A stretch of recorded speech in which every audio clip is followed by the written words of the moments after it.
In this video, I'm going to show you how to search your Gmail more efficiently.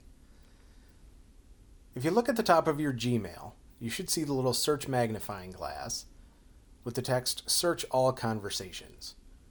If you go all the way to the right of that, you can see the search options. This is the advanced search.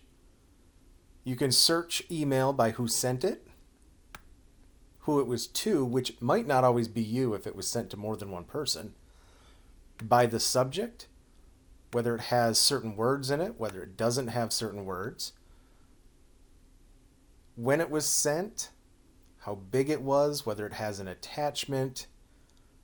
There's all sorts of ways that you can search your Gmail. In an earlier video, or if you haven't seen it yet, a later video, I show you how to create labels in your Gmail inbox.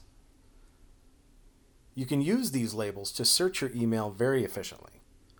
So in the search box, if you wanted to, you could search for every email with a certain label. So label,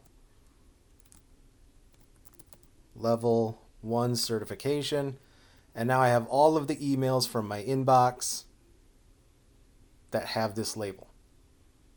All right, it's a very efficient way to find emails, especially since inboxes tend to get cluttered and disorganized if you're not careful about it. There are very efficient ways that you can search your Gmail to find what it is you're looking for.